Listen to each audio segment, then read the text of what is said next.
We are live streaming. Okay, here and setting up. Like what I'm seeing here. Indiana basketball sitting just outside the top 25. Our live stream is rolling. Hoosier fans, how about this IU basketball team? Kind of not going to say road warriors just yet, but they now have strung together consecutive Big Ten road wins. The Hoosiers in January, don't look now, but in a month full of Big Ten games, they went 6-3. Now they've put themselves in a solid position here going into crunch time in Big Ten play. February is here. We're going to break down Indiana's win over Maryland and so much more here on episode 238 of the Hoosier Sound, where we are your official podcast of Indiana HQ. It's February 1st, 2022, and I'm joined by my normal co-host, Matt Lukens. Matt, Indiana controlled Maryland on the road in a game where the Hoosiers were a 1-point favorite. Yep. What were your big takeaways from IU's double-digit win in College Park, their first ever win in that arena? That's actually crazy that we've just never won in College Park. I guess they've had some decent teams in the past. I remember that Maryland team, when we won the Big Ten title, was competing for the Big Ten title in 2016. More recently, the 2019 team was pretty good, even though they didn't make it to the tournament. So they've had some good teams, and obviously we haven't been able to win there. But I think my big takeaway from this game is how good has Xavier Johnson turned out to be for this team. If you had taken a poll of the fan base, what to do with Xavier Johnson after the Syracuse and Wisconsin games, I'm pretty sure he wouldn't be on our roster anymore. But on a road game, in a big must-win road game at Maryland, a team that's by no means is good, but also is not abysmal by any case. They do have some decent wins. He came up, stepped up, put up 18 points on 2 of 2 3-point shooting. By the way, it's a return home for him too, because he's from the DMV area. 7 of 12 shooting from the field. Or wait, 8 points. 8 points on 1 of 8 shooting, but he was controlling the game, right? I was reading Race Thompson's stat line. I was so confused. I was like, wait, I don't remember him hitting that. No, but he had 8 points, 9 assists. Exactly. Look, he shot 1 of 8. That's fine. He's going to miss his shots. He shot 1 of 5 from 3. Woof. That's fine, though. When you have 3 rebounds, 9 assists to only 2 turnovers, and then you have a steal. So you got a turnover back. And Matt, look, I was at Xfinity Center, and in person, you can tell more than watching on TV. He's the heartbeat of this team. Okay, maybe Trace Jackson-Davis is the off-the-court leadership, the captain. He's the one everyone looks to because of how long he's been in the program. Xavier Johnson, and I'll hand it off back to you here, but Xavier Johnson is the heartbeat of this team. Yeah, he is. And he's the emotional leader for sure of the team. He's got some fire to him. You can tell when the team is mad because he's probably mad. Trace, another good performance. Nothing much more I can say about Trace other than almost a double-double. I think he should probably get a double-double this game, but you know what? Pickers can't be choosers. And then Race Thompson had one heck of a game. So good. He's so good. Race Thompson is such an underrated player nationally. 3 offensive rebounds, 12 rebounds total, an assist, a steal, a block, 18 points on 2 of 2 3-point shooting. Like, he's hitting he's hit 4 or 5 of his last 6 3-pointers, I believe, that he shot. Like, this is becoming a serious asset to Race Thompson is his 3-point shooting. It was kind of a meme to start the year. He kind of hit 1 and then missed like 7 or 8 in a row. He was like 3 for 30. Yeah. You know? Yeah, but he's turned that around very recently, and now people are going to actually have to guard him out to 3-point line, which means somebody like Trace, when we play against Illinois, is going to get more space down low, or he has got Race Thompson to kick it out to him. Another honorable mention goes to the bench. They didn't score a lot this game. Most of the points came from the starters, specifically Race and Trace. That's fine. Christian Lander, a good 10 minutes off the bench. I liked it. Look, he gave 4 fouls, and that's fine. People are going to be like, he's out there and he fouls. But guess what? He had It's his one first game. turnover. It's his first game in 6 weeks. He had 1 assist. And he hit a nice 3-pointer. It's fine. Don't worry about it. Don't worry about the fouls. He's going to, with game time, he'll learn, okay, maybe I shouldn't stick my hand in a place where the referee is going to think that I fouled him, even though I didn't. There's like, I thought he had 2 really rough calls go against him, and he was obviously visibly frustrated after a couple of the calls. I think just the refs aren't used to calling him.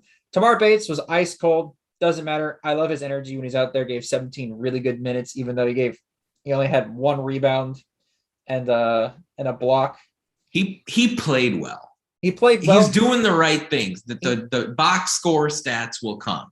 Yes, he's doing the right things. That's what you want to focus on. The shots will fall. Trey Galloway doing Trey Galloway things. 8 points. Jordan Geronimo was fantastic, I thought. Look, 8 rebounds, 6 points, 2 blocks off the bench. Like, that's all you can ask for. And only 1 turnover, by the way. Like, and Jordan Geronimo likes to give the ball away a lot. Yeah. And he took care of the ball this game with only 1 turnover. That's all you can ask for him. Look, IU, we're going to talk about this later. I think that was a really dominant win. I texted one of my friends afterward, and I was like, I haven't been this relaxed about an IU game in Big Ten play in a very long time. It's like the Nebraska games. I was like, oh man, we can blow this. In that game, I was kind of like, there's no way in heck that Maryland is even making this scary. That's a great point, Matt, because as someone who was in the building on Saturday afternoon, I could feel this in the air. That what you just talked about.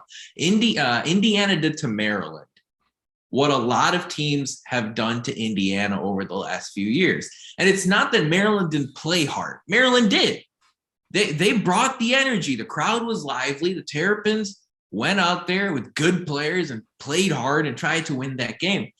But as soon as Indiana came back from that 8-0 deficit, you could tell that the Maryland players knew that Indiana's program right now is just operating better. And you could tell that the Maryland players knew that IU sideline had more brain power on it than their own sideline did. Well, they have Danny Manning as their head coach. So and it doesn't help Maryland's case that Turgeon resigned at the start of the season, and it's a program that's in a little bit of chaos for the 2021-22 year. But again, this was a game Indiana was just a 1-point favorite. Yeah. But you could tell about halfway through that first half that Maryland had that feeling set in. That like no matter what they tried, outside of a miracle, they were not going to win that game. And the fans in the building knew it too. Yeah. And I haven't heard a fan base turn on their team the way that the Maryland fans did over the course of that game in a long time. With that said, right, we did hear some IU fans at the start of the season boo Xavier Johnson. And how silly does that look right now, right? For somebody who has only said and done the right thing since joining the team over the offseason, Indiana's got a big 3 now, Matt. It's clear, if you ask me, it's Xavier Johnson, Race Thompson, and Trace Jackson Davis. How convenient is it? How comfortable is it to IU fans that you know now every game the rest of the way that more likely than not, you're going to get strong contributions from not just 1, but 3 players? I mean, it is comforting for sure, but there's a lot of teams out there to me that I think have a better core than what IU has got right now, based off the fact that 1 of 5 from 3 from Xavier Johnson. Yeah. Shooting is rough. 30% from 3 for the team, 71% for free throw outtake, but 30% from 3, 43% from the field. They ain't gonna cut it against a team like Illinois. Yes, it's like 68 points. You're gonna have to score a little bit more, and I think Illinois plays much better defense than Maryland. So we're gonna talk about this later. We're gonna give like a midseason review. I am not as high on this team as Nithin is for a couple of reasons. I just think some of this success is a little bit fluky.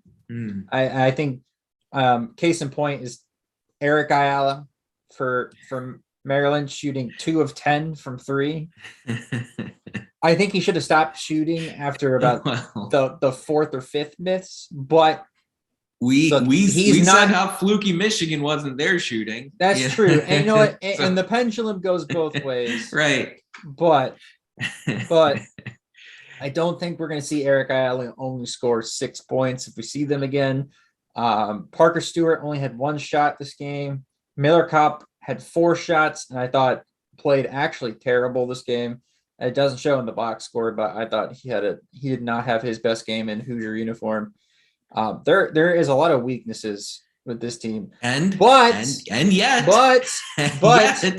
we have 16 wins, looking to possibly make it 17 on Saturday against Illinois, and we're in a really good position to do so. This is fine, right? It's fine. There's fine, no reason to peak in January. We'll talk about it in a minute. It's fine. I'm happy for where we're at. Right. I think we're surpassing my expectations for where we were going to be at this year, which is great, of course. But I think that there needs to be a slow down on the wagon. We need to take a gear back. Like, we're in 4th gear right now. We need to be in 3rd.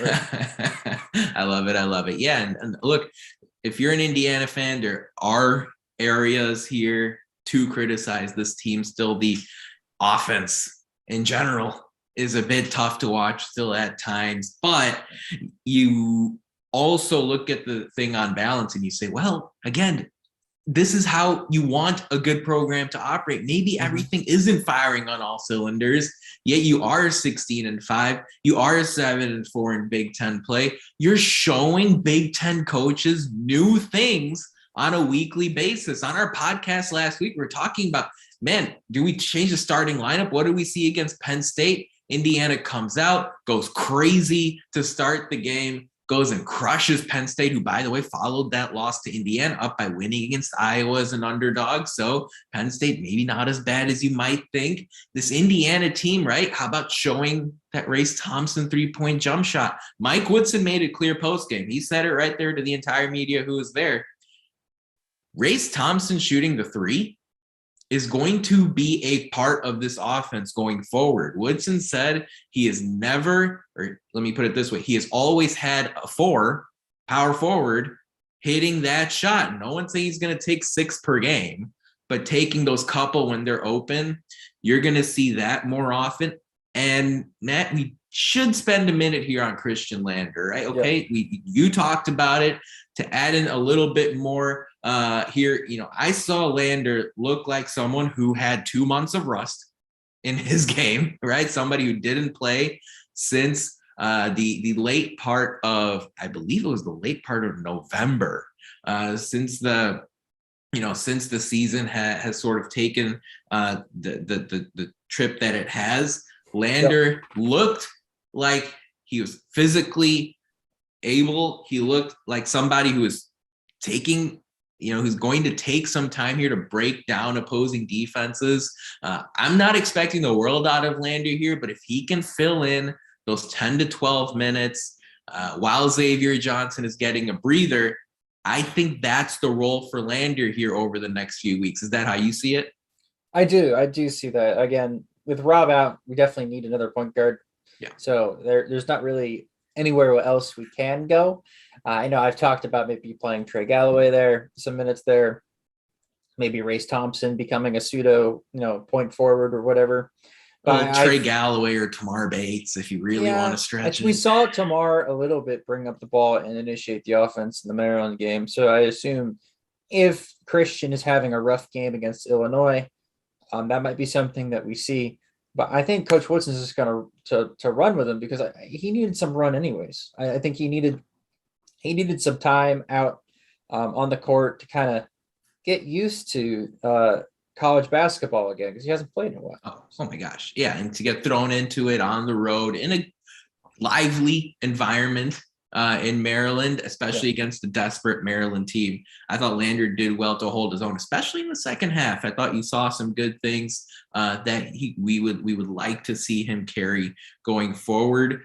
By the way, we're not going to give you live play-by-play here as we're recording on Tuesday night, but Maryland only down 3 at home against Michigan State down the stretch here tonight. So we'll see how the Terps do as far as that's concerned. But at the end of the day, Matt, if you ask me, Mike Woodson in his first year really had two goals. It was to bring back respectability to Indiana men's basketball, especially in the Big Ten, and to make the NCAA tournament. And right now you could pretty much argue that the respectability has been accomplished and Indiana's right on track to make March Madness. So IU fans can be excited right now on KenPom. The Hoosiers are projected to finish the regular season 21-9, 12-8 in Big Ten play. 12. Indiana's not had double-digit wins since the end of the Tom Crean tenure in conference play.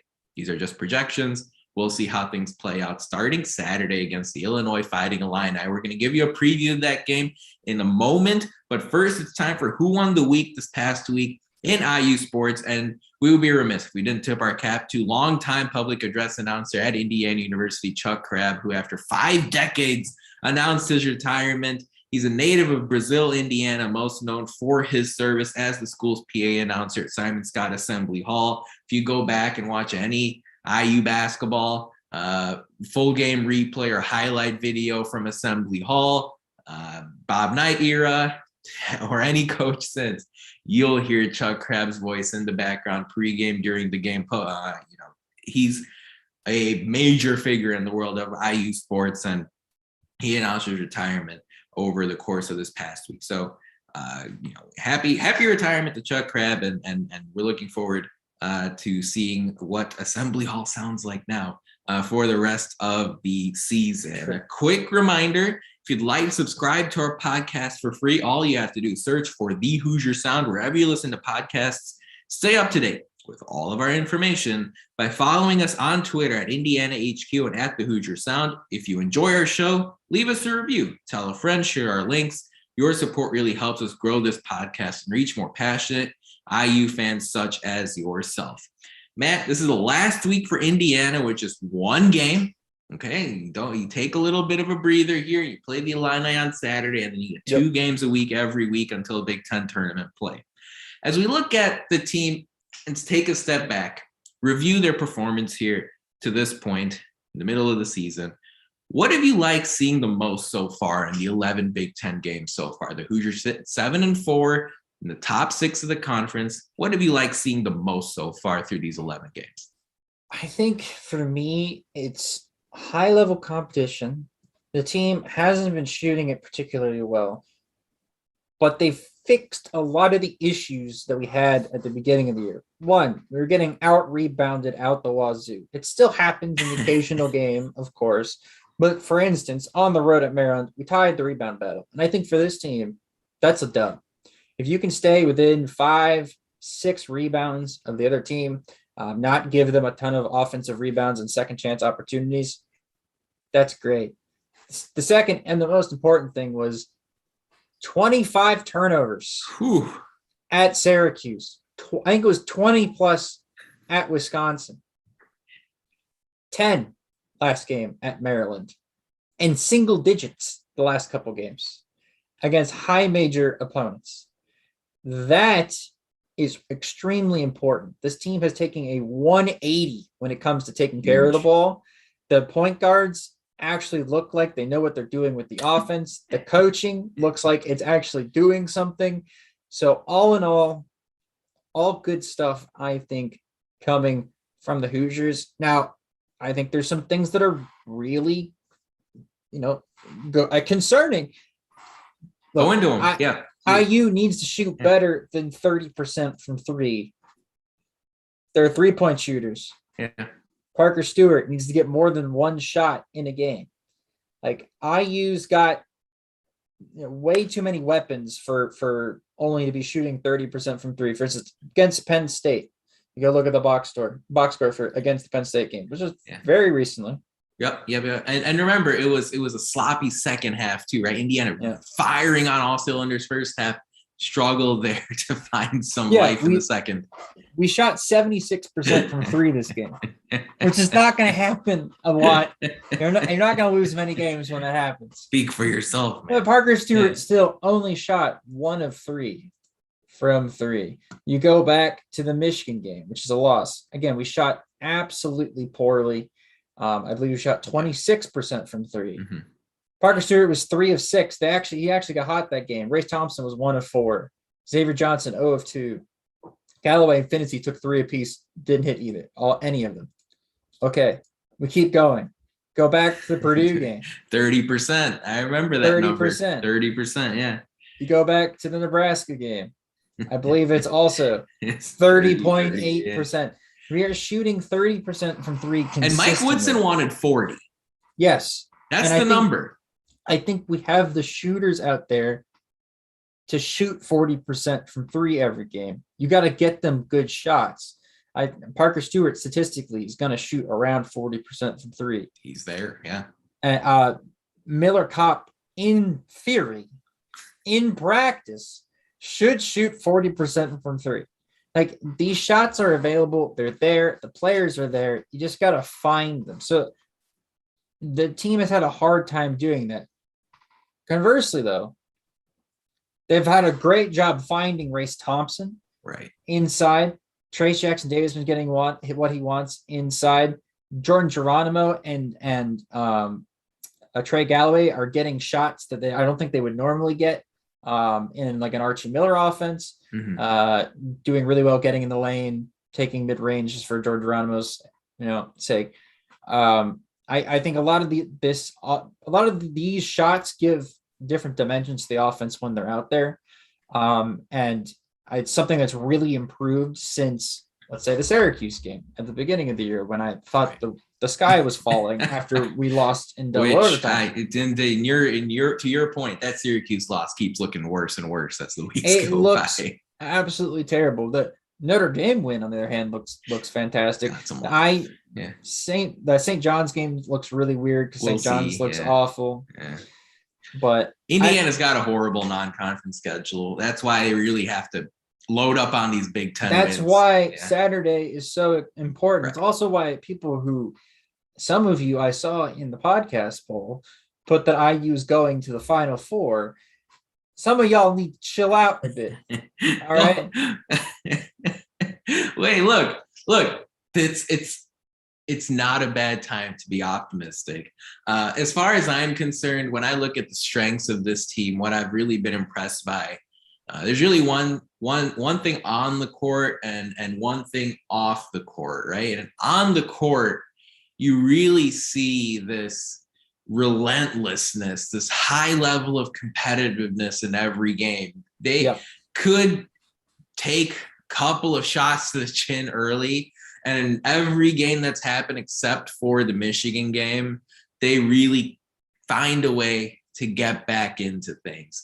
Defensively, this is an elite basketball team, the top defense in efficiency per the Ken Pom ratings.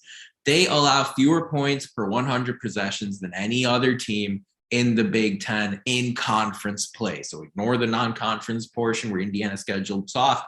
We're talking about against Big Ten opponents that everyone plays. So really relying on that defense, which was a point of emphasis for Mike Woodson from day one, and now it's being executed on the floor, is really encouraging to see. And then off the court, you cannot help, especially when you watch this team in person at Assembly Hall or around the different Big Ten arenas, their buy-in and their level of camaraderie right now is stronger than it has been in this program in a long time. In Indiana, I've said on this podcast every week for the last few years, like, it's not that Indiana doesn't show up to these games, but right now they've got an off the court and on the court chemistry that's hard to quantify, but you really see the positive vibes, the good energy, and that sort of thing can make the difference in a 2 or 3 point game. Yeah. And I think that's kind of what you saw against Maryland. I think winning helps. Yeah, for sure. And this team has been winning. And they've been winning no question. Games that they maybe weren't supposed to win, and winning games that they were supposed to win. They're supposed to win at Maryland. I don't think that's crazy to assume. I don't think we were supposed to beat Purdue. We beat them anyways, and we beat them in a spectacular fashion. Unforgettable fashion. We manhandled Ohio State at home, which should give them a lot of confidence going into this Illinois game. So the team has confidence, and they're playing with confidence, and they're playing for a coach that gives them confidence. Yeah. Well, Which is-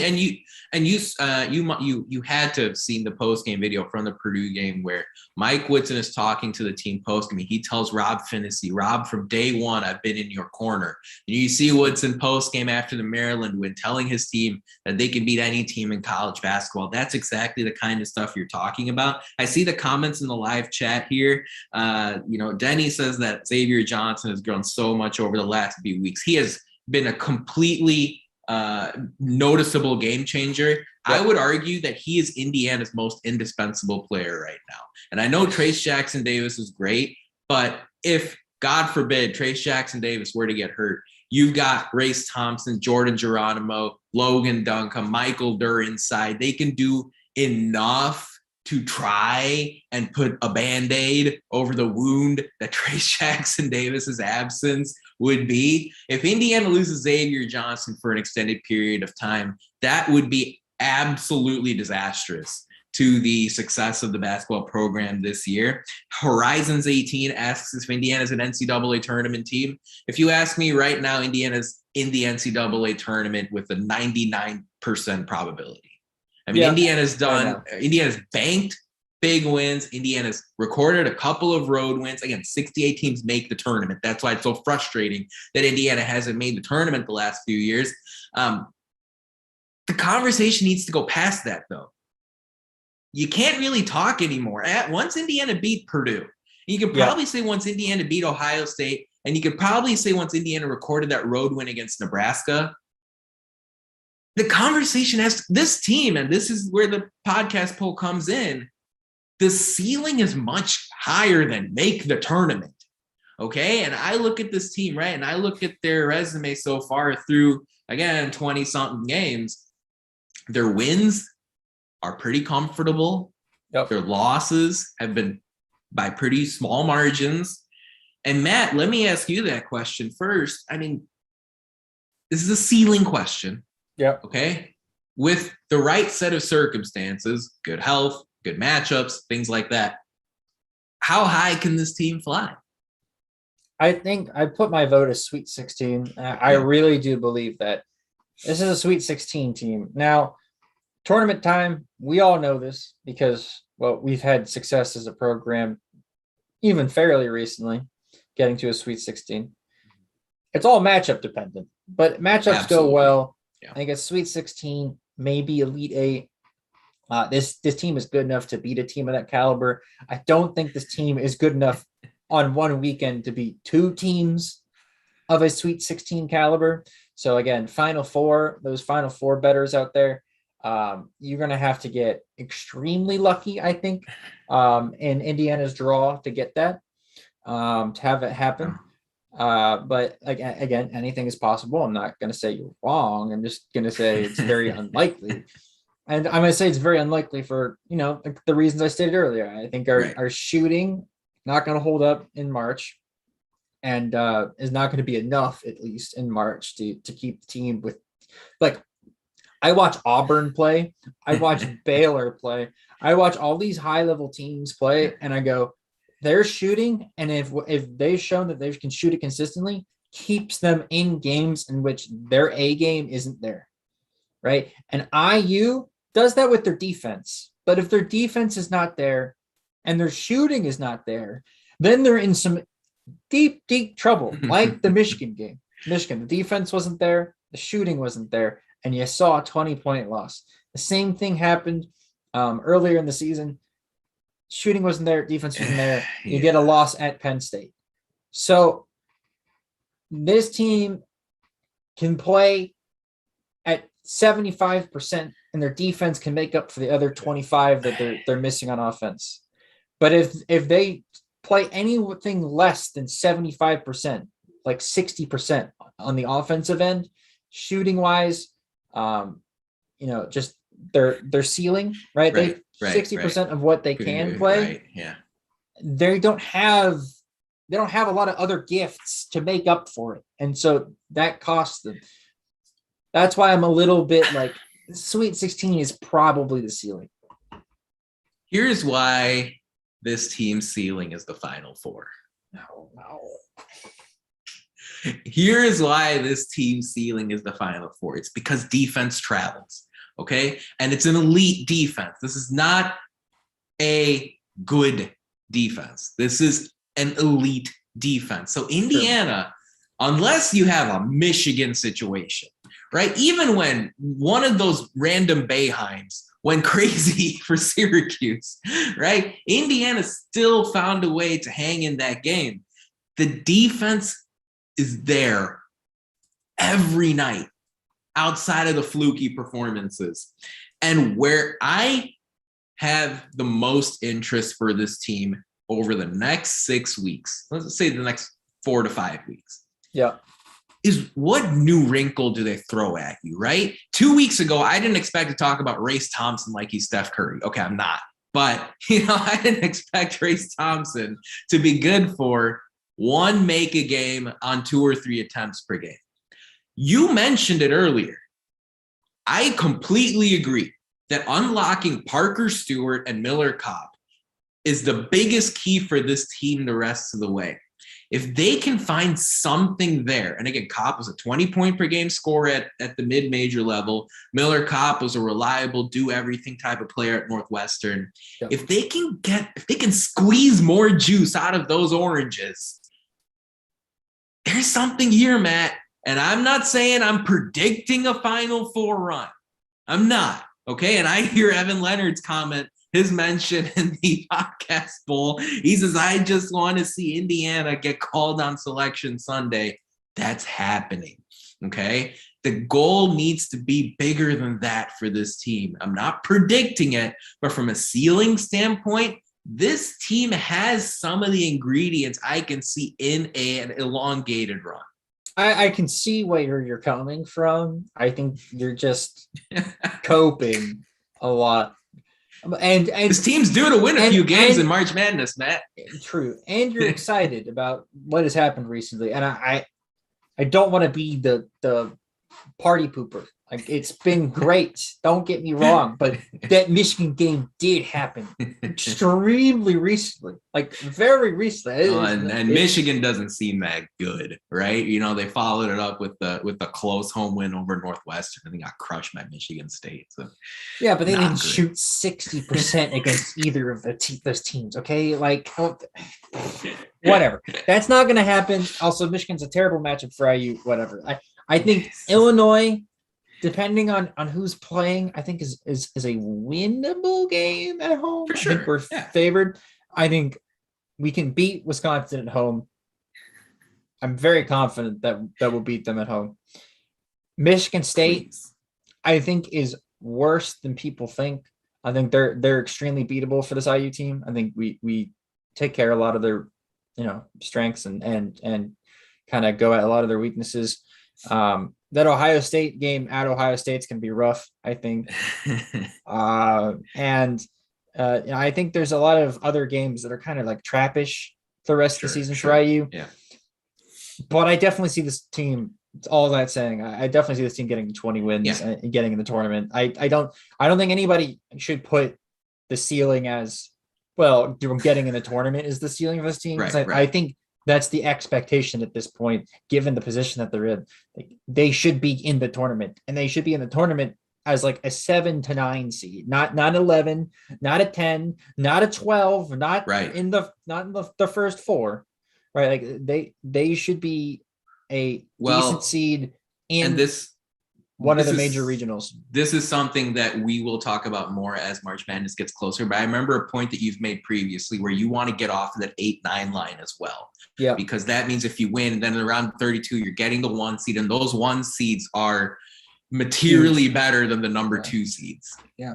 When the dust settles on Selection Sunday. So I want to see Indiana get up to that 6 or 7 line. Of course, you don't have to be on that line today on February 1st. I'm looking forward to seeing that happen here as the year continues and Indiana continues to bag some wins. Matt, real quick to wrap up the review, who are 1 or 2 players you're looking to step up the rest of the way? I think I named 2 of them: Parker Stewart, Miller Kopp. I think I would like to see Christian Lander step up. Sure, like, we're going to need his minutes. I think he's they're probably the very obvious third choice. I think we're getting really good contributions from everybody else in the roster. So even Tamar, who's been struggling getting the ball in the basket, I think has been doing everything other than that. He's my pick. Tamar Bates Okay. is my pick as far as the player I'm looking forward to seeing how he develops in this back half of Big Ten play. He's shooting 25% from the field in conference play. That's going to get better. And especially in the last few games, I've seen him do the right things. He's taking the right shots. He's making the right reads. I'm not saying he's going to drop 20 on Illinois on Saturday, but what I am saying is I expect him to continue improving, and I'm expecting him to be a big factor here for Indiana, even as a sixth man, even as a bench player, whatever the case may be. Excited to see where that goes. We did talk about our weekly podcast poll. You can give your response over on our Twitter account at the Hoosier Sound. The question, pretty straightforward here. How high can this IU basketball team fly? What's their ceiling? And over 150 votes have come in, not even in half an hour. The majority of people agree with you, Matt. Sweet 16, Elite 8. 54% of our respondents say that. 29% say first weekend, round of 64 or 32. 17% say they can make it all the way to the Final Four. So make sure you cast your vote if you have not yet. This poll will be up for another day or two here. So make sure you head over to our Twitter account at the Hoosier Sound and give us your answer. We're going to preview Illinois here in just a minute, but first it's time for our social media shout out. And it was great to see earlier today that some incoming IU football recruits, all in the McCullough family, Deshaun McCullough, Dave McCullough, DeLand McCullough Jr. as well, all posted on social media that they're excited to play at Indiana University in the time to come here. The big news that came through on Monday night was that running backs coach DeLand McCullough has the expectation around him that he's going to take the running backs coach job at Notre Dame. A lot of immediate concern there. Okay, what's going to happen to his extremely talented sons? Well, at least as far as February 1st is concerned, Dave McCullough, Deshaun McCullough, as well as Land McCullough Jr. have all said LEO. So we'll see how this thing tracks over the course of time. It goes without saying that having the McCulloughs play for Indiana University would be a big boost to this football program, especially after a difficult season last season. Meanwhile, as basketball season continues here on the men's and women's side, spring sports come to crescendo here, and so much football news going on. Make sure you give us a follow if you've not already at Indiana HQ on social media. We're Indiana HQ on Twitter, Facebook, and YouTube. But Matt, on Instagram, we're not Indiana HQ. What are we? We're Indiana.HQ. Exactly. Indiana.HQ on Instagram. We have recaps of every game. We have boots on the ground at every Big Ten basketball game here. We're excited to see how this story develops for IU basketball over the course of the rest of the season. We have recaps of every game, lineup analysis, where, by the way, Miller Kopp graded out as Indiana's best player on a per-minute basis after the Maryland win. We have a lot of analysis that goes into those articles and so much more over on Indiana HQ. You can also give us a follow at the Hoosier Sound whenever. If you already have followed them, make sure you take a minute to tell a friend, a neighbor, family member. Give us a follow as well. You won't regret it, to say the least. All right, Matt. Big game on Saturday. Yep. Buckle up. Saturday afternoon. I'm a little bit old-fashioned in the sense I love seeing Indiana play college basketball games on Saturday afternoon. Feel like that time slot is specifically for college basketball. Indiana had not played a Saturday game in forever since the Notre Dame game. Now I got back-to-back ones, Maryland, Illinois. Illinois is number 18 in the country. They come to Assembly Hall, noon Eastern tip on ESPN. Illinois plays at home against Wisconsin on Wednesday night. So Indiana's going to have a huge rest advantage in this game, but the Illini are really good. They're 17th in KenPom. They're 15-5 on the season, 8-2 in Big Ten play before the game against Wisconsin. KenPom has Indiana projected to win 67-66. Matt, the Hoosiers have lost 3 straight to Illinois, all by single digits. What should IU fans know about the Illinois Fighting Illini? This team is good. They are a really, really good team. Now, they're not only a really good team, but they have 2 stars. They have Andre Curbelo, who before the year was like preseason favorite to be All-American point guard. And they have Kofi Coburn, who, well, we all know Kofi Coburn. He's been here for like 2 years now. And look, Coburn has only played in 15 games. And Andre Curbelo has only played 6. Now they're both supposed to be back and playing for the IU game, which means we get Illinois at full strength. And they found a lot of people to come and fill in those minutes and fill in them really well. Trent Frazier has been fantastic. He's averaging 13 points per game. Alfonso Plummer, I don't know where they found this dude. Transfer from Utah, has been stellar. He's played all 20 games. He averages about 16 points per game. He's been their go-to scorer basically when Coburn and Curbelo have been out. He's taken a brunt of the workload. He shoots 41% from 3, 92% from the free throw line. All around fantastic player. Jacob Granderson has come in and stepped up. Yep. He's a senior from Oakland. He's averaging, I believe, 10 points just over 10 points per game. Coleman Hawkins has come in and stepped up for them, averaging about 10 points per game. So they have 1, 2, 3, 4. They have 5 people scoring in double digits, including Alfonso Plummer, who scores about 16, and Coburn, who, when he plays, scores about almost 21, 22 points. So these guys can score. Now, I don't think they've played a defense this year as good as IU's. So this is going to be a very interesting matchup from that perspective. They play about, I say a short rotation. They play about 7 to 8 guys usually when they're at full strength. Now there's people like we might see like RJ Mendez, Luke Good, who's from Indiana, freshman, Omar Payne, who was a transfer that people were really super excited about and thought he was going to be the second Shaq on this roster. It hasn't turned out that way. But they do have some depth, even though they won't use it a lot. They'll play a lot of their stars around 30-something minutes a game. So this team is super interesting, super dynamic. They can get up and down the floor. Now, the thing is, they shoot 45% from the field and 36% from 3. So outside of Alfonso Plummer and Jacob Granderson, their go-to three-point shooter, this team doesn't shoot the three-pointer all that well, or any much better than Indiana. So it's going to be a team that's going to try to pound it inside against our bigs. The last team that did that was Purdue, and Trace got in foul trouble. So I think a key to this game is Trace has to not get in foul trouble. Nithin, is there anything that I didn't say when it comes to Illinois? Because I ranted. No, I think Mike Woodson's got to pick you up to get these scouting reports in. The thing with Illinois is, first of all, they're going to be at a big rest disadvantage, right? We remember how Indiana looked 2.5 days after a big game, right? Indiana beat Purdue and then looked unlike their normal selves against Michigan. And now the tables turn a little bit here. Illinois got the big game Wednesday night before the Saturday noon start, plus travel. Indiana didn't even have to travel when that happened. I think Illinois, because of COVID issues, because of injuries, Brad Underwood's been forced to play 10, 11 guys this season. You're going to see him play mostly 7 or 8, but he's comfortable giving playing time to a long list of players on his team.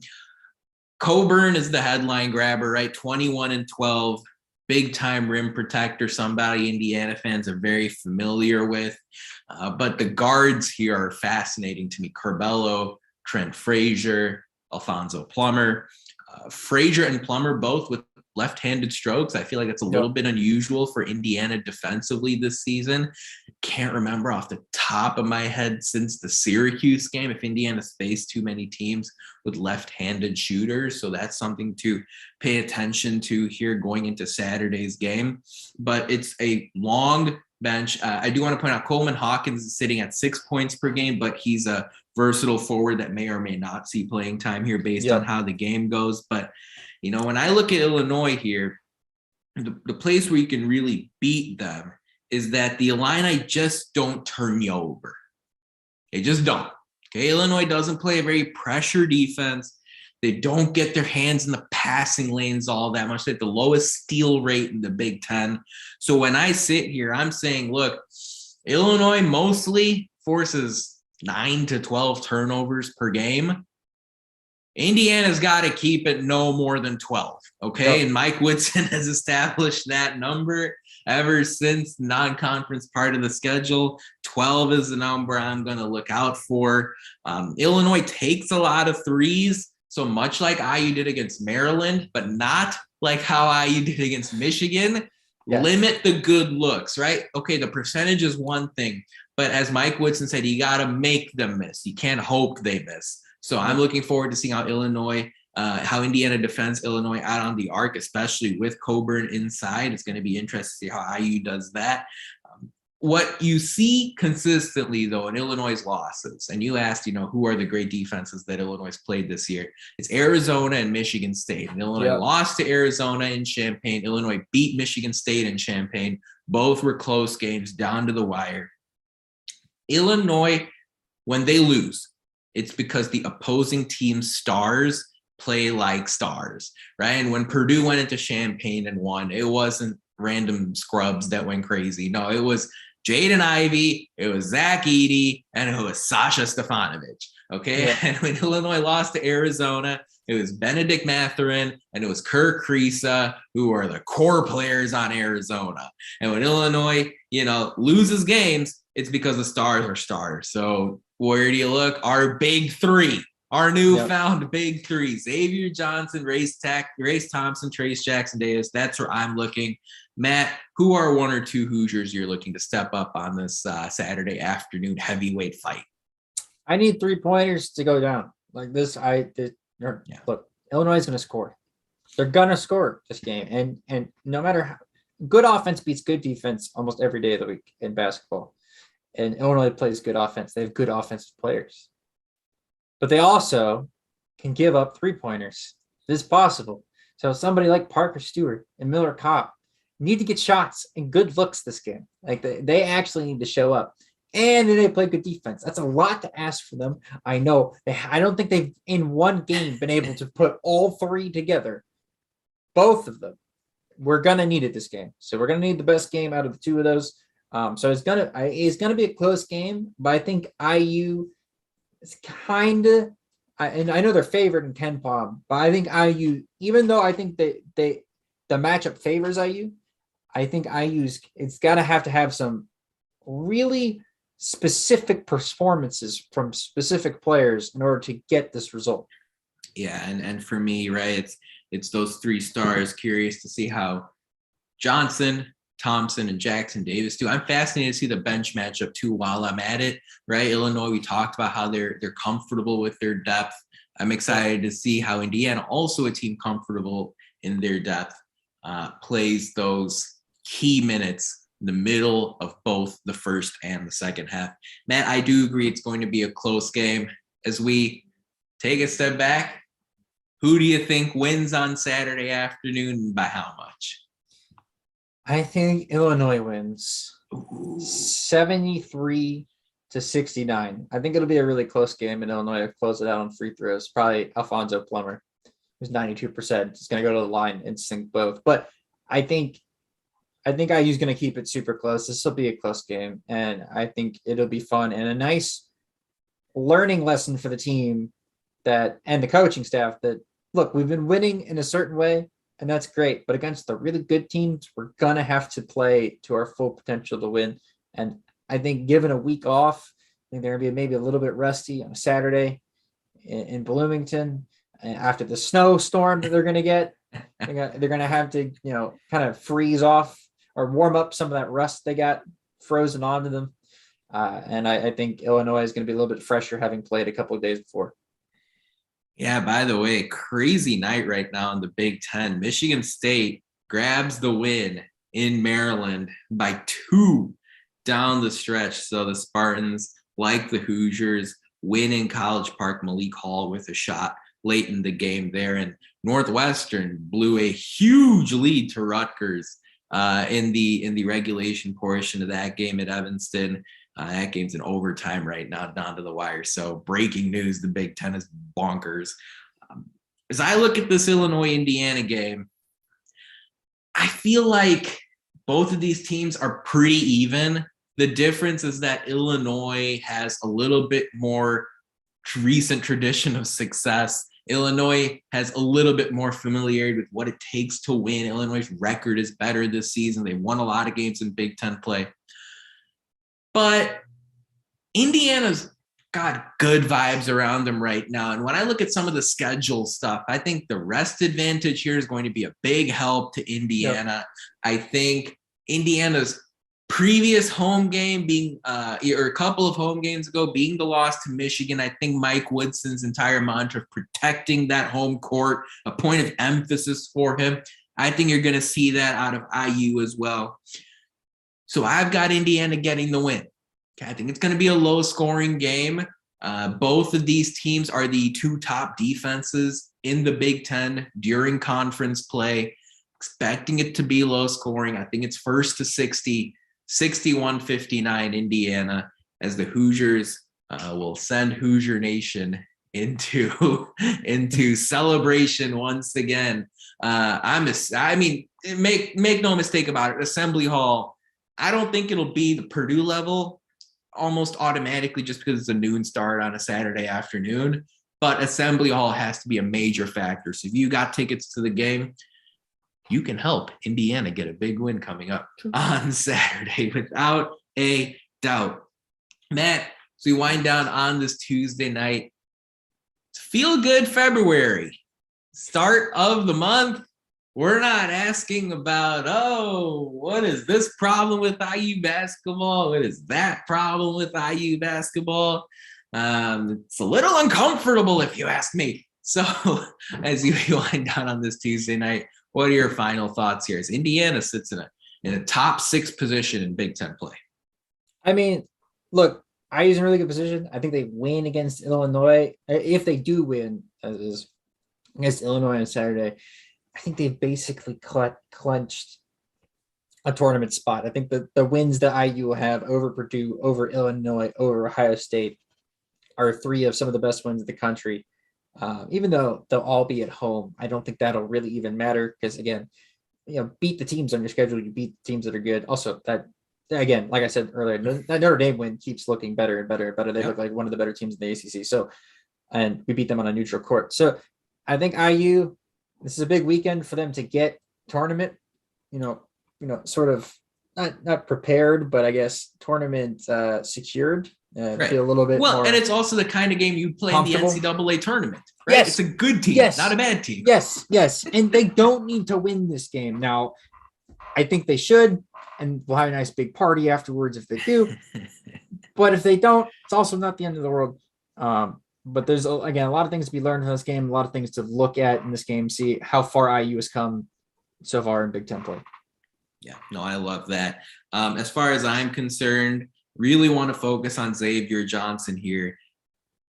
His role on this team is bigger now than it's been at any point this season. I cannot understate. He is the heartbeat of this team. There were multiple offensive sets as far as communication is concerned where he got the ducks in a row, he aligned the team, and then they executed off of Xavier Johnson telling the team, okay, let's take a step back here. Let's organize every bit. That play in the first half where he grabbed the rebound and sprinted to the other side of the court, dished it off to Trey Galloway for the layup in a point where Indiana was wrestling back control of the game. It's a bulldog running back mentality that he brings to the basketball court. And Indiana fans, you have got to be extremely grateful that he's on your team.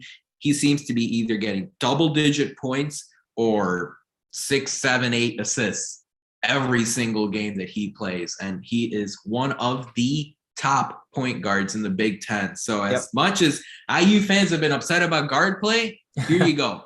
You got a great guard. Make sure, and look, if he can hit a few more shots, really watch out. But that about wraps it up for our 238th show of the Hoosier Sound. Thank you so much for joining us.